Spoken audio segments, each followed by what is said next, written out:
Hoy para mí va a pasar algo que, a juzgar cómo es la ciudad de Bahía Blanca y principalmente este núcleo de personas, hombres y mujeres que forman parte de la Cámara de Comercio, pero que forman parte de las personas que ya hace un año, año y medio, vienen diciendo que esta manera de pensar la economía que tiene el gobierno nacional, tal vez, así comenzaron ellos, tal vez no es la más adecuada para el tipo de comercios que ellos tienen. Esta situación se fue prolongando en el tiempo. Ustedes habrán visto cómo muchas veces, para mí en una actitud que es de poder abrazar a la mayor cantidad de gente posible que queda al costado del camino, pero que no es completamente seguro que el día de mañana te apoyen por haber estado ahí. Estoy hablando de lo que hace el municipio con los comerciantes cada vez que puede, haciendo una fecha especial, ya sea en el centro, en Villa Mitre, o como se piensa ahora en Villa Rosas, ya sea con actos patrios nacionales, o ya sea con una fecha especial vinculada al comercio. Y digo, no necesariamente uno tiene que hacer esas cosas para que después los voten, pero si hay alguien que no te está brindando contención y hay alguien que te está brindando contención, de mínima uno tiene que intentar establecer un vínculo que le permita al día de mañana que a uno lo elijan o no lo elijan, pero al menos hacer la búsqueda. En ese contexto, y acá es donde para mí pasa lo más importante, venimos discutiendo desde hace muchos meses cuál es el peso real de lo digital y cuál es el peso real de lo que antes estábamos acostumbrados hasta la pandemia, digamos, por ahí, que eran los canales tradicionales para hacer un reclamo o para esperar que alguien te dé una respuesta. Parecería ser que en el último tiempo, si uno no hace un movimiento a través de un influencer, una persona conocida, pero conocida de las redes, una piba que sea muy bonita, que la sigan muchos señores de Bahía Blanca, o un pibe que sea muy bonito y también lo sigan muchos tipos de Bahía Blanca, parece ser que si no se tienen esos componentes es difícil encauzar un tema. ¿Y a dónde voy? Voy a que hoy, que estaba pensado que sea en un lugar muchísimo más pequeño y finalmente termina ocurriendo en el Teatro Don Bosco, hoy, lunes 1 de junio, después de un año y medio de estar tocando la puerta y diciendo, che, este sistema así no va, en Bahía Blanca, que es una ciudad bastante pacata para algunas cuestiones, va a haber un Teatro Don Bosco casi lleno con comerciantes bahienses, hombres y mujeres que han logrado a través de la Cámara de Comercio y la corporación hacer que se sienten adelante del público Andrés de Leo, Oscar Lieberman, Marcelo Feliu, Nirina Neumann y Alejandro Di Chiara, diputados y senadores respectivamente de cada uno de los espacios políticos. De repente ha entrado una cortina que uno ya no sabe de qué es, pero no importa, parece que suena bastante bien y que acompaña esta situación.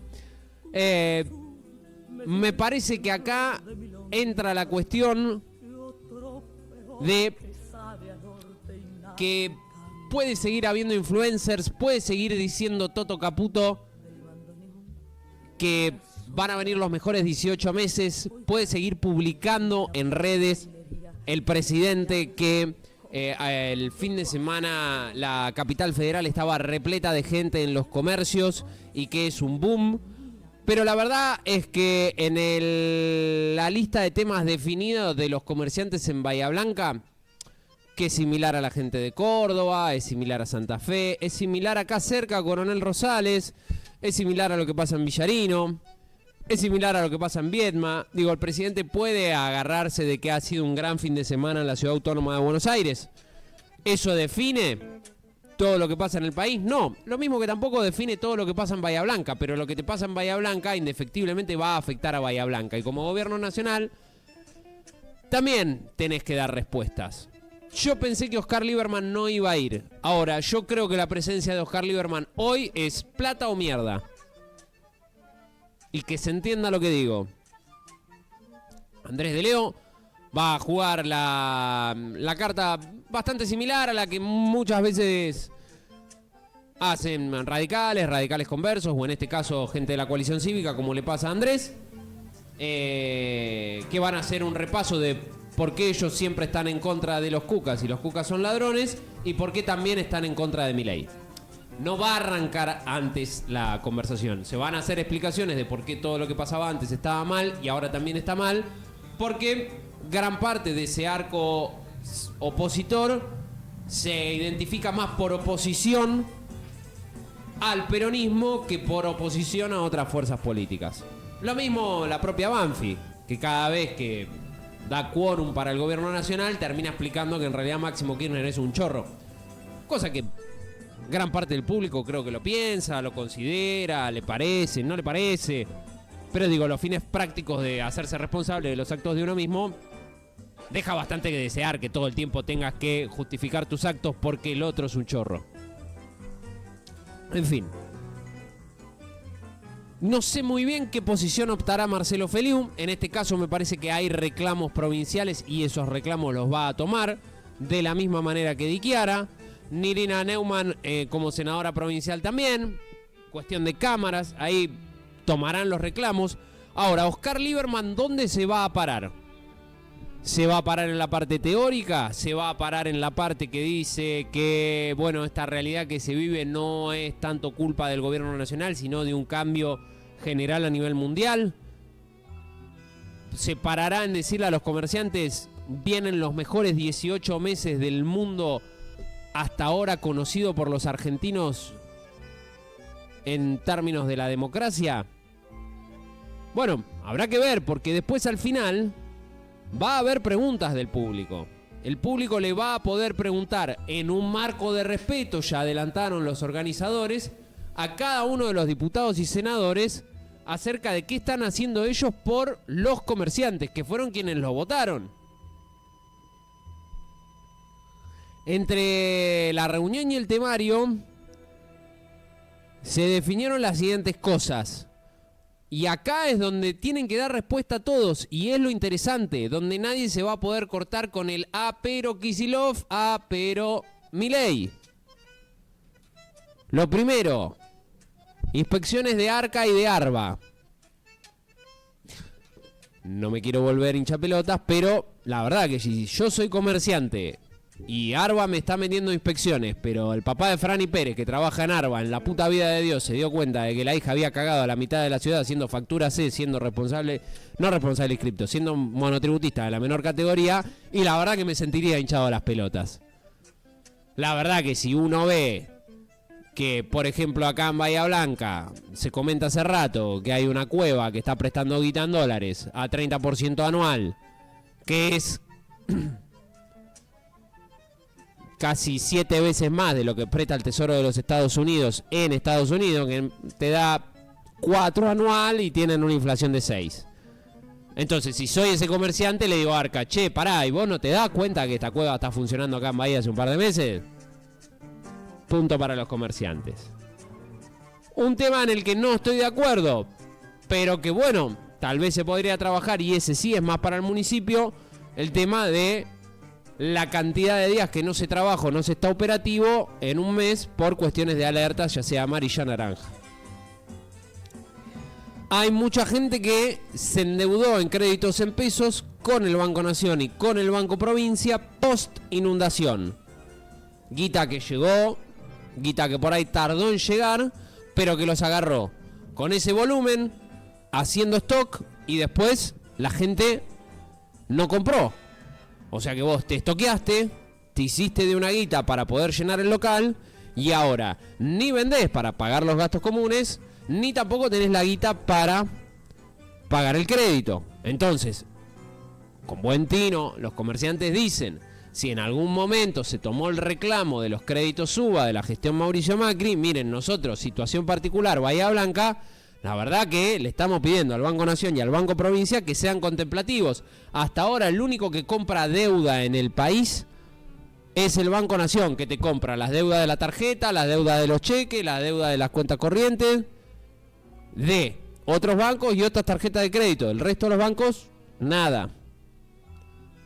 Hay gente que, producto de esta situación de Arca y de Arba, ya tiene cuentas embargadas. Hay otros que tienen la suerte de que dicen que el local es de ellos, pero en realidad está a nombre de la señora.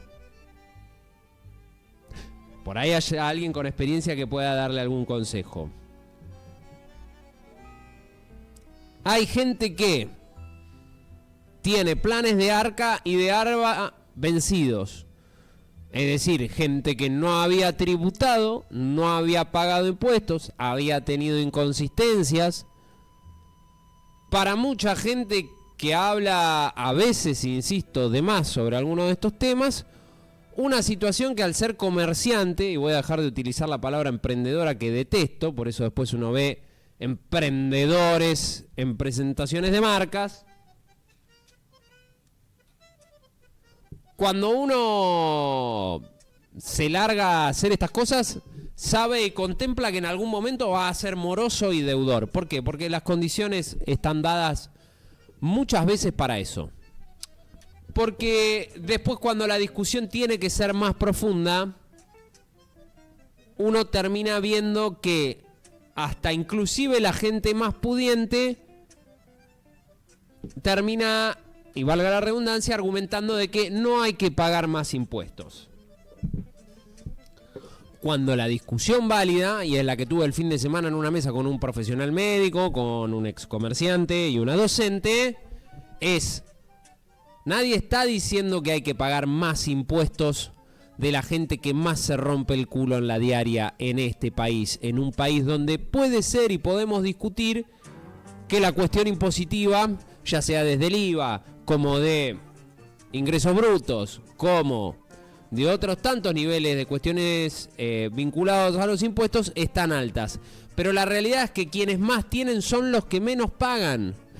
Y este gobierno debe hacerse cargo de que le ha sacado los impuestos a los autos de lujo, de que no está de acuerdo con que el que más tiene pague más impuestos, que fue la conversación de este lunático Peter Thiel el último fin de semana con el presidente, que le dijo: a ver, el anarcocapitalismo es lo que más me gusta. ¿Por qué? Porque en el estado de California me iban a cobrar 5% más por toda la riqueza que estoy generando. Un hombre que está plagado de contratos con inteligencia a lo largo de todo el mundo. Y cuando digo inteligencia, no es inteligencia artificial. Es que tiene contratos con el Mossad, tiene contratos con la CIA, tiene contratos con el Pentágono, tiene contratos con la agencia británica, tiene contratos con la agencia rusa, tiene contratos, de monitoreo y vigilancia de la gente con drones, con torres de filmación.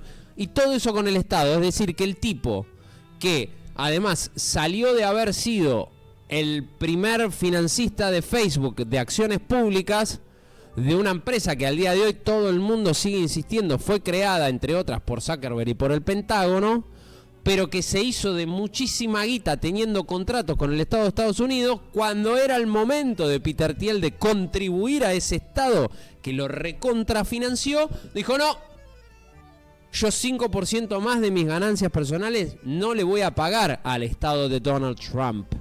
Por eso me voy a Argentina, que tiene un discurso espectacular, donde dice: acá ricos serán bienvenidos. Si no tenemos la opción B, se pueden ir con Galperino, Uruguay. ¿Qué hizo Peter Thiel? Las dos cosas. Puso una parte de la base operativa y la pondrá aquí en Argentina, y la otra, todo lo que tiene que ver con sus bienes en Uruguay. Entonces, ¿es Peter Thiel quien va a cambiar el mundo? ¿O son los comerciantes? Yo no creo que ninguno de los dos. Ahora, lo que sí estoy convencido es que uno brindan trabajo de calidad en el territorio, como pueden ser los comerciantes, y el otro trae grandes inversiones. ¿Con quién y con qué esquema me quedo? Me quedo en el esquema donde Peter Thiel pague verdaderamente por todos los millones que tienen, y me quedo en un sistema donde los comerciantes no estén todo el tiempo con el fierro en la cabeza, dependiendo de que cada uno de estos gobiernos les otorgue mejores o peores condiciones. Y que, en definitiva, toda esta gente que se va a sentar, Lieberman, Feliudi, Chiara, De Leo, Nirina Neumann, de una vez por todas, se den cuenta, yo creo que la mayoría de ellos lo saben, que este tipo de sistema impositivo, donde la mina que tiene un local comercial acá en la esquina tributa bajo las mismas condiciones que Paolo Roca. No funciona. No funciona. No funciona. ¿Quieren hacerle creer al mundo que no se pagan impuestos? Bueno, explíquenselo a Peter Thiel, que vino a vivir acá a Argentina. De los impuestos ha vivido los últimos 15 años de su vida, financiados entre otros por el Pentágono, la CIA, el Mossad, y así podemos seguir. El hombre que más ha sido financiado por los impuestos dice después, 15 años después, que no hay que pagarlos. Y es lo que le pasa a muchos de los grandes empresarios, que son los que después derraman estas ideas sobre los comerciantes, sobre la gente que tiene una pyme, una micropyme, y al de la pyme, al de la micropyme y al comerciante verdaderamente se le va la vida en poder hacer un plan de Arca, de Arba, en poder estar al día, en poder tener a la gente en blanco, en poder pagar, en pagar indemnizaciones, en pagar sueldos, aguinaldos, en cumplir con bonos de fin de año, etcétera, etcétera, etcétera. Pero ¿qué pasa?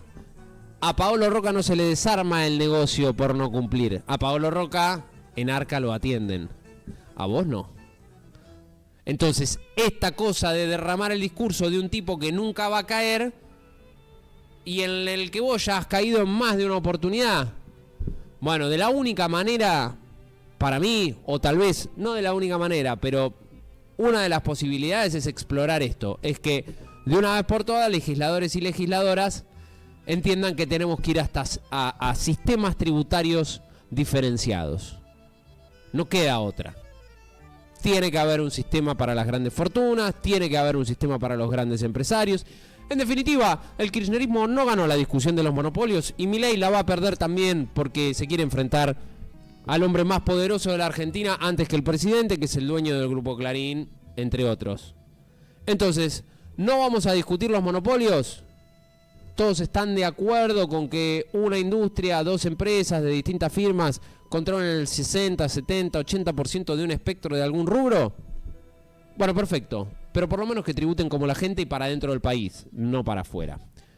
Plata o mierda para Oscar Lieberman, ¿por qué? Porque lo conocemos todos a Oscar, es una persona que no es la primera vez que va a ser anfitrión de algo, no le da miedo a la cámara, no le da miedo al público. Yo creo que están controlando de que las situaciones se den sin hostilidad para los legisladores y legisladoras, pero, digo, insisto, plata o mierda.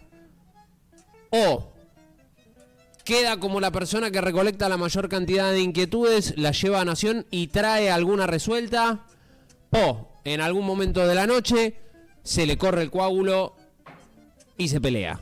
Para mí esas son las dos opciones de esta noche en el Teatro Don Bosco, 19:45. ¿Y a qué vuelvo acá? A la cuestión iniciática de esta charla. Vino Leila Lemoyne el fin de semana, no sé si estuvo con los chicos tomando mate de la Fuerza del Cielo, no me voy a enconar ni enojar con los chicos de la Fuerza del Cielo, pero mientras el universo libertario se sienta con el pollo sobrero a nivel nacional a discutir en un teatro lleno y empiezan a repetir tweets hechos y el hombre sindical que está del otro lado rebate cada uno de los argumentos, más allá de que te guste o no te guste, y esto no significa que porque un representante sindical dé respuestas a cuestiones que muchas veces la gente repite y a veces repite sin fundamento, significa que ese representante sindical te tiene que gustar, te represente, te haga sentir identificado o tengas que dejar de pensar que para vos es un corrupto. Acá vamos a la cuestión de los argumentos, a que discutir tiene que ser una cosa elegante, atractiva, con contexto, con sustento. No la pelotudina que estamos viviendo de la pandemia en adelante y dice, vos sos malo, vos sos bueno. Ah, no. Bueno, mientras muchos de los chicos libertarios siguen discutiendo así, Borri le llenó el Teatro Don Bosco con todos los comerciantes de la ciudad de Bahía Blanca que no dan más de tocarle la puerta y decirle, Facundo, estoy hasta las pelotas. Facundo, estoy hasta las pelotas. Che, cerramos acá. Che, no, cerramos allá. Bueno, en ese contexto, lo único que me deja tranquilo a mí, porque sí, se me cruza lo personal, es que no estaba tan equivocado. Este mundo digital puede ser potente para la política, puede ser potente para traccionar cosas, para traccionar marcas, productos, gente nueva, para que un chico que se hace el cecioso de repente sea invitado a cualquier cosa pelotuda nueva que se haga en la ciudad, ya sea desde un local de comida hasta un evento gastronómico que organiza la universidad. Bueno, sí, hasta la universidad cayó. Bueno, los influencers no los defienden a la universidad, la universidad invita a Kevin. Bueno, increíble. Validando pelotudeces sin ton ni son. Pero esas mismas pelotudeces que se validan hoy van a caer por su propio peso. ¿Por qué? Porque en definitiva, cuando la cosa se empieza a ir fuerte a la mierda, la gente vuelve a buscar el contacto personal, vuelve a ir a los lugares comunes, por más de que le guste o no le guste Borri, por más que le parezca que se abraza demasiado con el jefe de gabinete de sus bieles, pero por otro lado también le pasa esto a Karina Banfi, dice yo no voy a votar peronismo nunca más. Entonces la gente entra en una confusión propia de esta época de mierda, que es blanco o negro. Bueno, no todo es blanco o negro, hay matices en la vida. Y estos matices son los que hacen que este Teatro Don Bosco vaya a estar lleno en el día de hoy. Vamos a estar ahí con un par de amigos, vamos a estar mirando, cerciorándonos. Dato no menor, para también tenerlo en cuenta, el último informe de la Unión Industrial sobre capacidad instalada. En Bahía Blanca, más del 45% de la capacidad instalada en Bahía Blanca está ociosa, es decir, si yo tengo una industria grande en Bahía Blanca, el 50% de la planta no está operativa. Son estos datos que hoy el universo libertario no puede contrastar. 3 temas dentro de uno solo. El gobernador Kicillof, que ha recibido flores a tanto izquierda como derecha en las últimas horas. Una nota muy interesante para leer en Diario AR de ayer domingo, donde habla un poco de la posición de Máximo Kirchner y cómo cada uno de estos que aparecen y vuelven a aparecer a bajarle el precio, como esta situación que supuestamente se va a dar esta semana, donde habrá gente de Pichetto y de Moreno, inclusive gente de Massa también, empezando a armar el diagrama económico de ese espacio o de esa fuerza, mientras todos todo el tiempo le dicen a Kicillof que no puede. Kicillof le dice, bueno, gracias, seguimos adelante. Con un solo escollo. El escollo que lo ha llevado a que salud, alimentos y obras en los últimos 45 días estén en peligro en alguna situación. ¿Por qué? Porque el gobierno de la provincia de Buenos Aires logró tener el endeudamiento en dólares que va a salir en forma de bonos que va a ofrecer el Banco Provincia, tanto en sus carteras digitales como a la mayoría de sus clientes a lo largo y a lo ancho del país. Pero hasta que esos bonos salgan a circulación, el gobierno no puede hacerse de los dineros estipulados para poder sobrevivir, teniendo en cuenta que le deben casi 20 billones de pesos en coparticipación. Más o menos, eran 16.5 hace 2 meses. Ya a esta altura está casi en 20 billones de pesos los que le debe el gobierno nacional de impuestos que se cobran en la provincia de Buenos Aires, que deben ser coparticipados de la nación a la provincia. Esa guita obviamente se le debe a los 135 municipios que empezaron a notar hace 40 días que en temas de salud en algunos lugares las cosas se hacen por nivel de complejidad. Bueno, esta persona corre riesgo de vida, se hace. Esta persona puede esperar, bueno, se patea un poco para adelante. Alimentos cortados con demoras, venían hasta hace 30, 40 días, ya ahora un programa que antiguamente llegaba desde provincia, que ahora se está reformulando. Algo de lo que también, si Kicillof lo logra mostrar bien, puede generar alguna suerte de empatía a nivel nacional.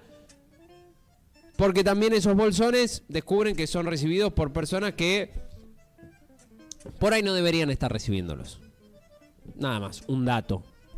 Y hay otro montón de personas que tienen obligatoriamente que estar recibiéndolos.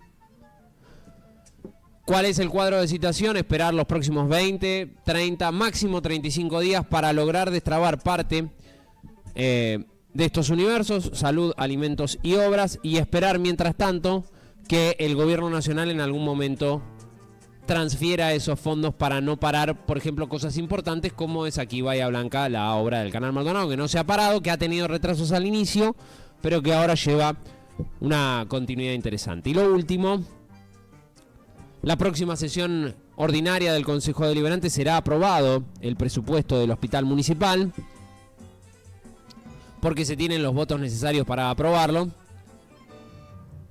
Pero me parece que ya el tema ha quedado planteado. Y acá un par de cosas, un par de condimentos.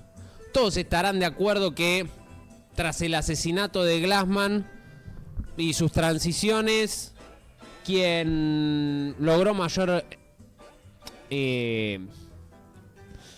quórum general, bonachonería mediática, y lo digo bien, lo digo desde un buen adjetivo, es el doctor Carlos Degger a lo largo de la historia. Hoy la asociación médica, con gente que decide estar afuera, con gente que la pone en discusión, con esto de nuevo, con gente joven que no le gusta, no le atrae, no le cae bien, y además también seguramente habrá amigos y amigas de esa gente joven que le dice, che, por ahí tendría que hacer una facturita, negro. Che, amigo, para tener un BM nuevo. Estás de pico todo el día, que el país, no hace una factura, negro. ¿Cómo es, papito? Bueno, esa cuestión que tiene una asociación médica para mí políticamente mucho más desarmada que en otros años, pero que no emerge nada nuevo, que tiene al doctor Carestía parado en un lugar donde ya los propios colegas, los oficialistas y los opositores le dicen, che, vos ya tendrías que estar jubilado, que ha construido un factor de poder y eso es innegable, pero que en esta discusión del Consejo Deliberante lo sustancial para los médicos no se discutió. Que no tiene que ver verdaderamente con que si hay más cargos o menos cargos, que después a priori, y me parece innegable, a veces le levantan la mano a Carestía, como pasa tantas veces en otros ámbitos, para conseguir lo que él está buscando, que es ese hospital de excelencia. Hospital de excelencia que sí va a ser interesante una vez que esto se apruebe, porque uno no se puede meter con el hospital. Para mí son esas cosas con las que son difíciles de entrarle, porque le salvan la vida a los conocidos, a los familiares, al amigo, al tío, al padrino, a quien fuere, porque hay un accidente y hay 3 personas en código rojo y entran y a los 2 meses vos lo ves y esas 2 personas están vivas. Porque después hay programas que te cuidan los dientes, la salud bucal, después hay programas donde se da una médula ósea y así podemos seguir. Ahora, la clave de esta asociación médica desarmada, que políticamente no tiene fuerza, que además no ha aparecido otra entidad que le compita, que en el medio tenés un director de un hospital de calle Necochea que llamó un concurso de acreedores y el primer concursante y el que más guita le debían era una empresa que parece ser que era de él también, que hacía obra de construcción, que en el medio hay 2 magnates millonarios de la ciudad de Bahía Blanca que tienen la inquietud de poder intervenir en el sistema de salud pública para ofrecer 2 hospitales de alta complejidad privada para el Type A1 Plus de la ciudad de Bahía Blanca, lo cual tampoco me parece que esté mal. Pero en el medio de todo eso hay una parte del sistema público, de las salitas médicas, de los profesionales de a pie, que lo miran a Carestía y dicen, che, loco, pará, si hay un banco de sangre en el Hospital Pena, ¿para qué armamos un banco de sangre en el municipal? Si eso depende de región sanitaria. Che, pará, si hay 12 especialidades en el Matera, ¿para qué vos salís a competir con 2 especialidades similares en el municipal? Che, pará, si el Pena concentra esto, esto y esto, ¿para qué salís vos a competir en algo que en una ciudad de 350.000 habitantes ya está resuelto? Bueno, eso es lo que le sorprende al mundo médico, que los concejales nunca hayan puesto en discusión. Porque van a la chiquita, van a la guita, van a si hay más gente que los vota o que no los vota. Es decir, que Carestía consigue ampliar un espacio de discusión donde le levantan la mano como si del otro lado, como de si los concejales de la oposición no lo hubieran hecho nunca. Digo, ¿esto está bien o está mal? Las instituciones también pasan esas cosas. Ahora, lo que preocupa verdaderamente a los médicos es lo que no discuten los concejales. Por eso no ha penetrado el tema. Sí penetró en el que se habla de Pico, a veces con sustancia y a veces sin sustancia, de todos estos temas en mesas familiares, etcétera. Pero estaría bueno que haya un poco más de sustancia en la discusión. Y lo último, en esto de que el mundo digital sigue siendo un espacio gracioso, divertido, pero que no tiene penetración de los temas, el Consejo Deliberante de Coronel Rosales terminó aprobando un proyecto de ordenanza que pide información al ministro de Defensa de la Nación para que le diga cómo se va a llevar adelante la recomposición salarial de las Fuerzas Armadas Argentinas.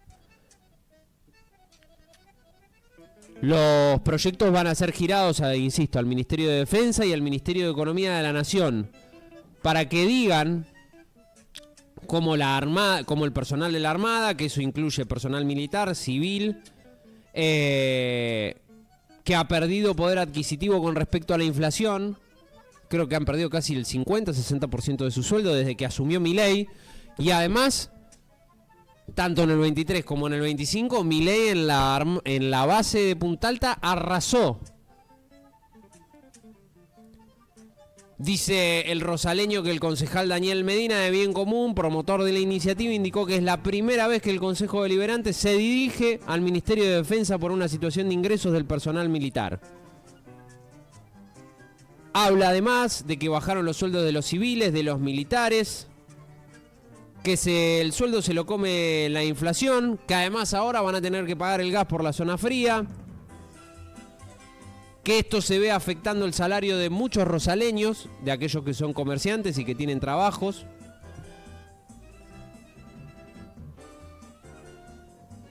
Y que además también se está presentando, producto de que el sueldo es malo, una cantidad de bajas en el personal militar inusitado para lo que es la historia de Punta Alta. Un lugar donde, y acá me voy a colgar de las palabras de mi padre, históricamente se dijo que si estás en Punta Alta te metes a la base y no te echan más. Bueno, hay gente que se ha metido a la base y está diciendo, me bajo loco porque este sueldo no me sirve. La realidad, decía Luis Alberto Cano, lo sigue diciendo porque ustedes lo pueden escuchar en otra radio, es incontrastable.